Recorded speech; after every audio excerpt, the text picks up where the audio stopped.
在信息爆炸的短视频时代，热度从来不会凭空消失，它只会被新的话题覆盖。然而，于龙与杨咩咩的消失却显得格外不同，不是被替代，而是主动退场。曾经，他们几乎是短剧圈最稳定的情绪制造机。从高频直播互动到一部接一部节奏紧凑、情感浓烈的短剧上线，他们用极强的存在感占据了观众的时间与情绪。然而，就在春节过后，这种熟悉的节奏被突然打断。没有直播预告，没有新剧官宣，甚至连日常动态都明显减少。对于习惯了他们随时在线的观众来说，这种安静反而显得格外刺耳。有人猜测资源问题，有人怀疑合作破裂，也有人开始担忧，这对曾经最甜的搭档是否已经走到了分岔路口。但或许比起发生了什么，更值得思考的是，他们为什么选择在这个节点停下来。短剧市场的本质是情绪消费，而于龙与杨咩咩恰恰是高糖情绪的代表。他们的成功并不只是因为剧情设定，而在于一种极具感染力的真实感，眼神的停顿，肢体的靠近，台词之外的呼吸感。这些细节让观众相信，那些情感不仅存在于剧本之中，也在镜头之外延续。但问题也正出现在这里。当甜成为一种模式，当心动可以被复制，当观众开始提前预判每一次剧情走向，这种情绪的价值就会被稀释。观众不是不需要甜，而是不再满足于标准化的甜。也许于龙与杨咩咩的暂停正是对这种疲劳的回应，不是退缩，而是对创作节奏的一种重新校准。在娱乐行业，沉默从来不等于停滞，相反，它往往意味着更深层的变化正在发生。对于于龙来说，他过去的形象较为集中、深情、克制，带有一点点脆弱的男性角色。这种标签带来了辨识度，但也限制了可能性。而杨咩咩则以自然流动的情绪表达著称。他的优势在于像生活一样真实，但也因此容易被固定在某一类型角色中。如果继续重复，他们仍然可以维持热度，但很难突破。因此，这段消失期更像是一种主动的断层，从被市场定义转向重新定义自己。或许他们正在尝试新的角色类型，探索不同的表达方式，甚至在寻找更适合长期发展的路径。粉丝的情绪往往被简单地理解为想看合体，但事实上，这种期待远比想象中复杂。有人怀念他们曾经的互动，有人沉迷于那种被放大的情绪体验，也有人只是单纯的希望看到熟悉的人还在。但随着时间推移，这种等待开始发生变化。从最初的什么时候回来，到后来的他们会变成什么样，粉丝的关注点正在转移，从关系本身转向个体成长。这是一种更成熟的观看方式，也是一种更长久的支持。如果他们回归，观众不再只是想看到以前的他们，而是希望看到升级后的他们。短剧行业正在经历一场隐性的升级。过去，它依赖高频更新与强刺激情节，以速度取胜。但如今，观众的耐受度在提升，对内容的要求也在提高。好看已经不够，有记忆点才是关键。在这样的背景下，于龙与杨咩咩的暂时沉寂，反而显得具有某种前瞻性。他们没有继续消耗已有的化学反应，而是选择暂停，避免被快速生产机制掏空。这不仅是对自身职业生涯的保护，也是一种对行业节奏的回应。或许，他们正在等待一个更合适的契机，一个不仅能延续热度，还能提升内容质量的机会。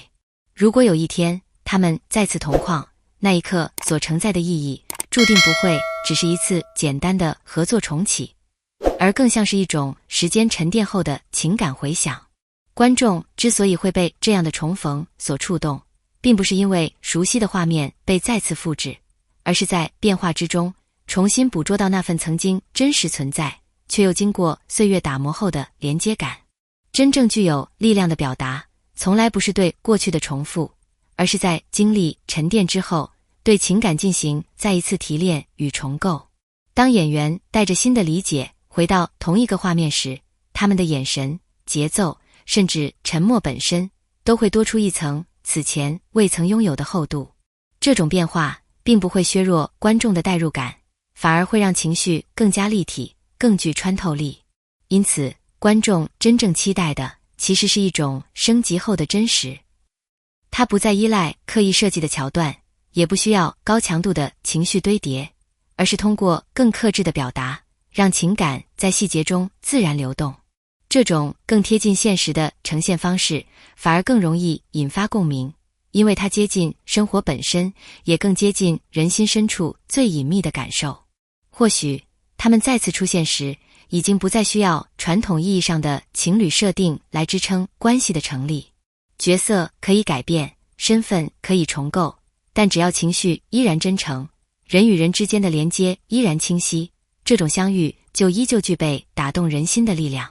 甚至可以说，正是这种摆脱既有框架后的重逢，才更具意义。换句话说，真正动人的重逢，从来不是回到原点，而是在各自完成成长之后，以一种更成熟、更自洽的状态，再次走进同一个画面。这种带着变化的重逢，不仅延续了过去的情感记忆，也为未来创造了新的可能性。在叙事的艺术中，留白从来不是空缺，而是一种更高级的表达方式。它不是因为无话可说，而是因为选择不把一切说尽，让情绪在观众心中继续生长。正如于龙与杨咩咩这段被按下暂停键的时期，看似沉寂，实则像一部被刻意留白的作品，没有明确的走向，没有标准的答案，却因此拥有了更持久的生命力。当所有内容都在追求密集输出、快速兑现情绪时，这种未完成感反而显得格外珍贵。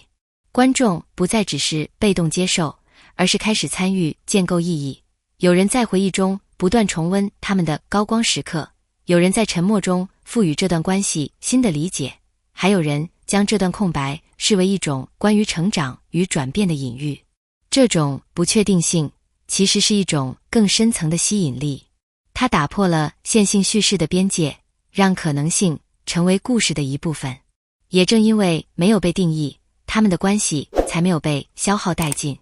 而是被时间不断放大、发酵，甚至在观众心中形成各自独特的版本。